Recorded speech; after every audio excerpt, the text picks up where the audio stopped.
Hello. Today we're going to look at linear regressions and finding the line of best fit. So yesterday we did all this information about writing trend lines for our data, but we ran into a couple issues only because we all could come up with different lines. So the question is, which one is the best? And so what we can do is we can actually use technology to help us find the best line that goes through our data, the line that best fits the data, where there's no bias or like accidentally drawing it too steep or anything like that. So in order to calculate the line of best fit, okay, that's our new vocabulary word today, the line of best fit, we are going to need our graphing calculator. Okay, so you should have a TI-84 or TI-84 plus or TI-84 with plus with color or even a TI-83. Your graphing calculator should look something like this.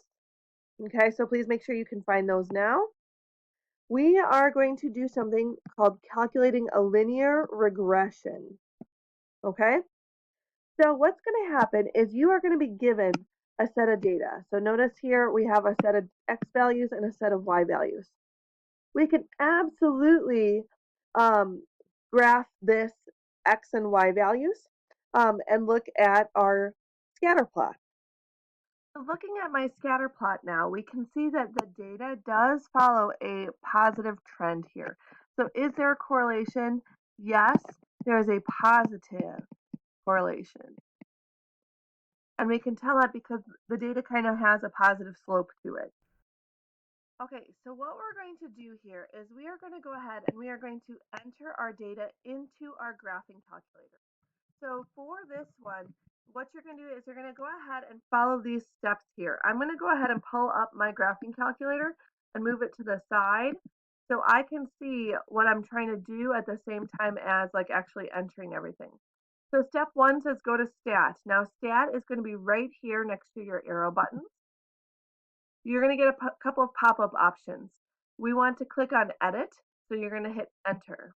So stat is here and hit enter. Now you can see all of these different lists. We're going to enter our x values. So our x values are up here in L1. So we're going to type in 1 and hit enter, 2, 5, 8, 9, and 17. Then we are going to type in our y values into L2. So 30, 55, 75, 120, 145, and 250.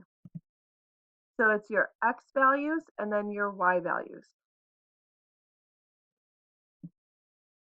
Then we're going to go ahead and quit. So I'm going to move this to the side a little bit more. So we're going to go ahead and hit second, quit, which is right next to it.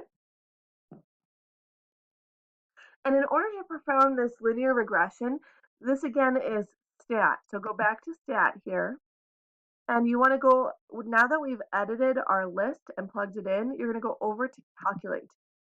So you're going to hit calculate and you're going to go down to 4, which is linear regression. We want this to be in a line here. It doesn't have a different shape. The data looks like a line. So you can actually go scroll down to 4 and hit enter, or you can just hit number 4.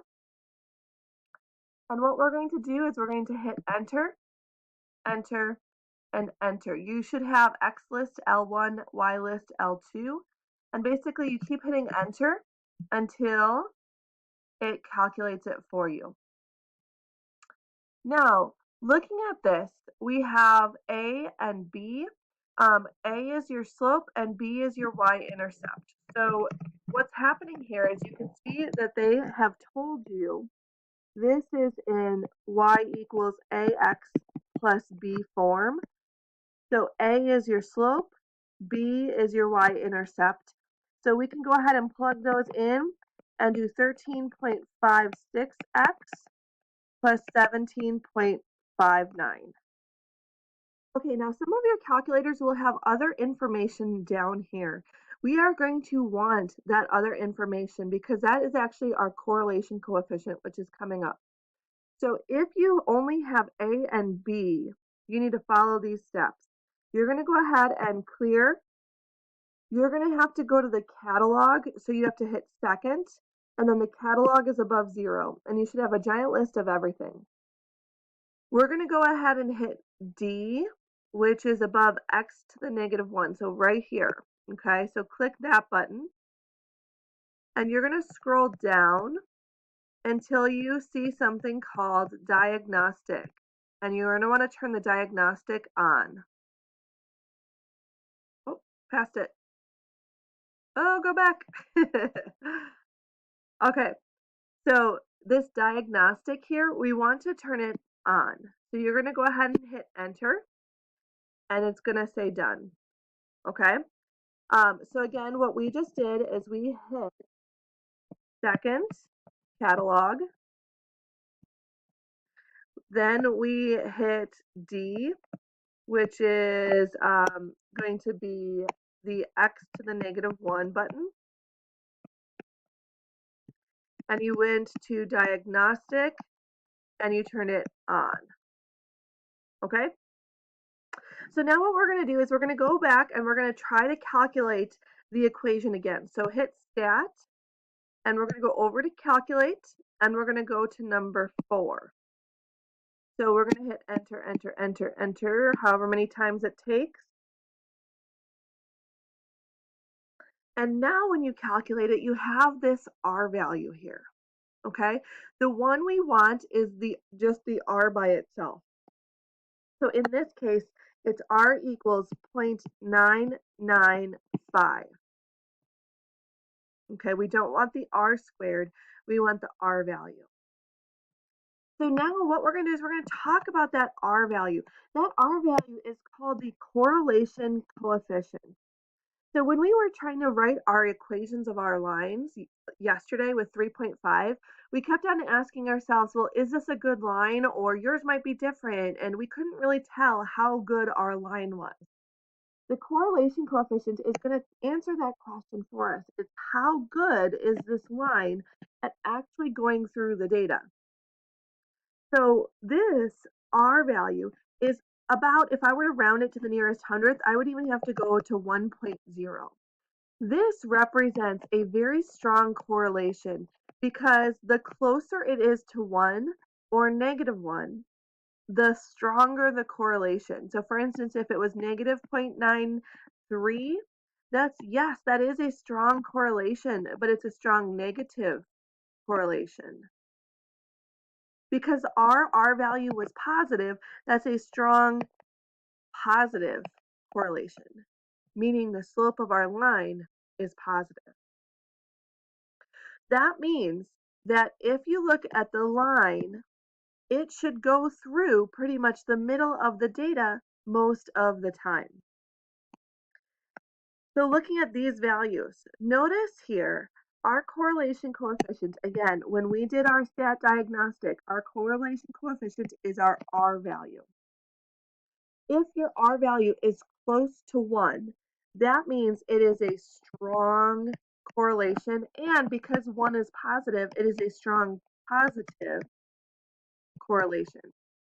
Notice here, this line goes through most of the data, and the other data points are really close to it, and it has a positive slope. If your correlation coefficient is close to 0, notice this R value here is negative 0.28. So they did their calculation of your equation. They got this R value. This is a very weak negative correlation. What that means is that looking at the data doesn't really look like a line. So we're trying to force it to be a line when it's really not a line. That's why it's a weak correlation. And then looking at these ones, how about this one? Your R value is close to negative 1 here. So R equals negative 0.995. This is really close to negative 1. This is a strong correlation again, but it's a strong negative correlation because it's negative slope here and it's close to negative 1. So looking at these, let's say we did our calculations with our stats and we got these as our R value. We want to talk about if they're strong or weak or positive or negative. So looking at this R value, we notice that R equals 0.1. That's going to be a very weak correlation. And since our R value here is positive, it's a weak positive correlation. AKA, we probably have no business trying to write a line because it doesn't actually work very much because it's weak. So for this next one, your R value is negative 0.6. That's not exactly strong, but it's also not exactly weak. So we're going to say kind of medium. And then this negative sign means it's going to be a medium negative correlation.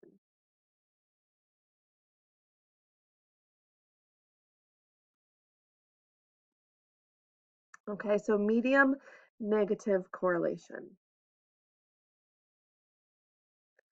So what we're going to do is we're going to go ahead and we're going to get some more lines of best fit. We're going to identify our correlation coefficient, and then we're going to be using our data.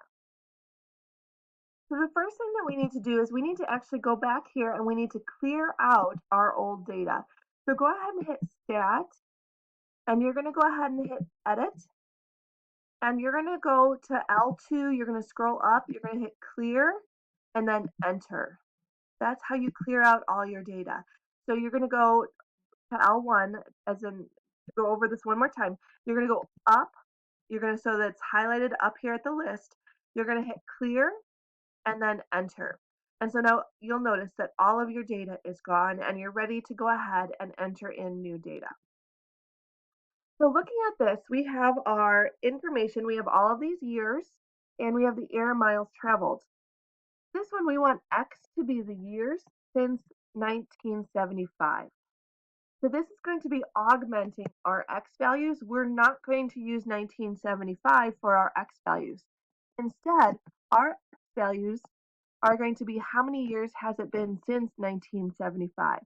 Now 1975 is kind of our ground zero. That's our starting value.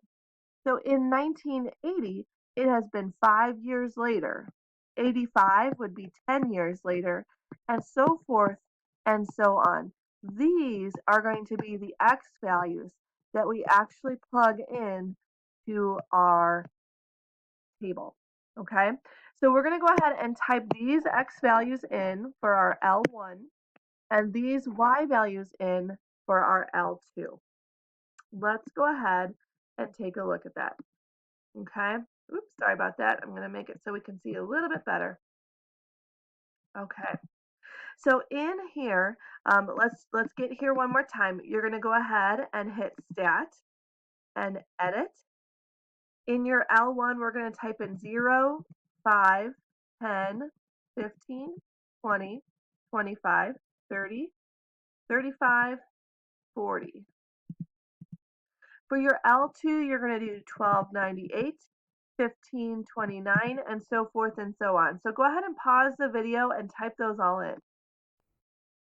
Okay, so here we are. We have all of our values typed in. We're going to hit second, quit. And then what we're going to do is hit Stat.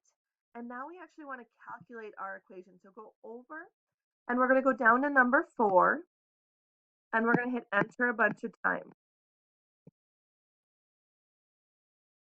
And so now we have this linear regression, and you can see we still have our R values. So our line of best fit, I kind of chopped it off there. Our line of best fit is going to be Y equals 47.87x plus 1345.04. Our correlation coefficient is asking for our R value. It is going to be 0.98. And at this point, I don't need my calculator so much right now. I'm going to zoom in here. Interpret the correlation coefficient. This is close to 1, so it is going to be a strong positive correlation. To estimate the number of people that flew in 2003, this is going to be our X value, but we're not going to use 2003 specifically. We're going to do 2003 minus 1975 because we need to figure out the years since 1975. So X is actually going to be 28. When we plug 28 into our equation, we should get 2,685.4 miles.